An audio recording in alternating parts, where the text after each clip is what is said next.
Hi, I'm Jerry Mooney. I'm an illustrator, and I have just finished a project illustrating a new edition of Charles Dickens' epic Bleak House.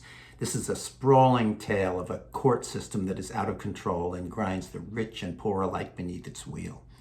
In this chapter, our narrator, Esther Summerson, accompanies Police Inspector Bucket and her friend Allan Woodcourt, desperately searching across London and into the countryside through a long wintry night for her estranged mother, who has fled in shame when a long-buried secret was revealed.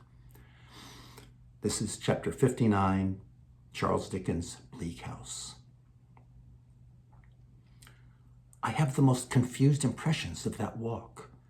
I recollect that it was neither night nor day, that morning was dawning, but the street lights were not yet put out, that the sleet was still falling, and that all the ways were deep with it. I recollect a few chilled people passing in the streets. I recollect the wet housetops, the clogged and bursting gutters and water spouts, the mounds of blackened ice and snow over which we went, the narrowness of the courts by which we went.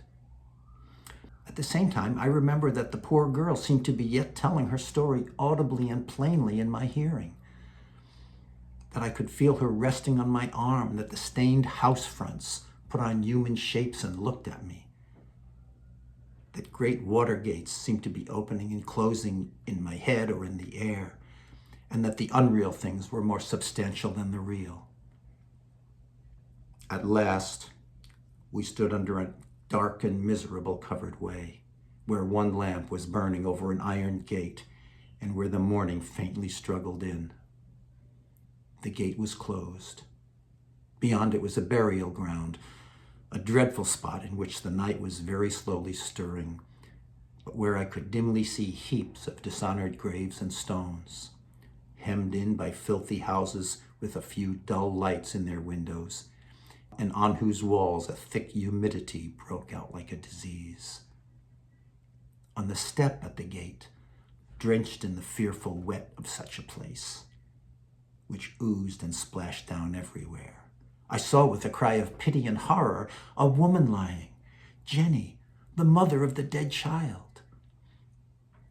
I ran forward, but they stopped me, and Mr. Woodcourt entreated me with the greatest earnestness, even with tears, before I went up to the figure, to listen for an instant to what Mr. Bucket said.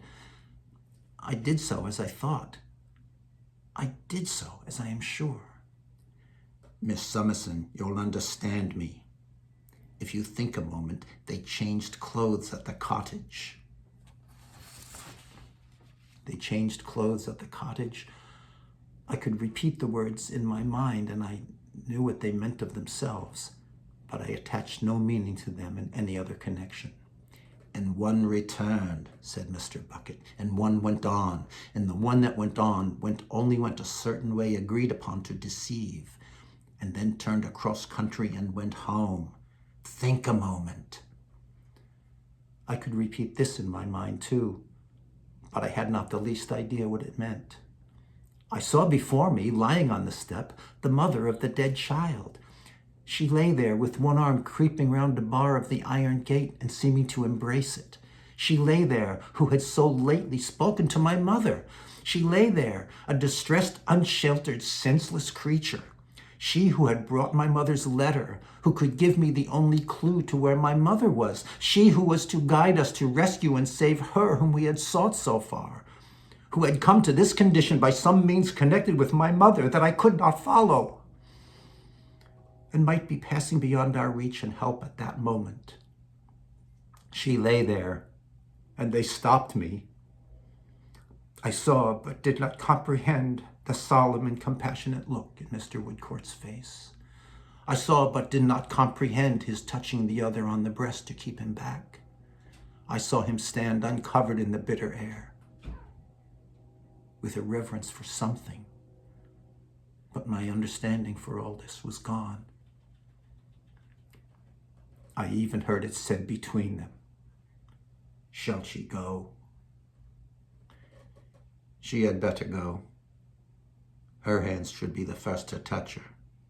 They have a higher right than ours. I passed on to the gate and stooped down.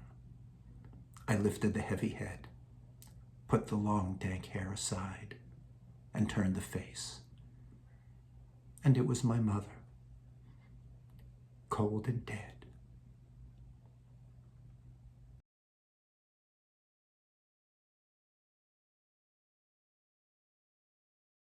Thanks for watching. Please stop back and check out some of my other making of videos for my Bleak House project.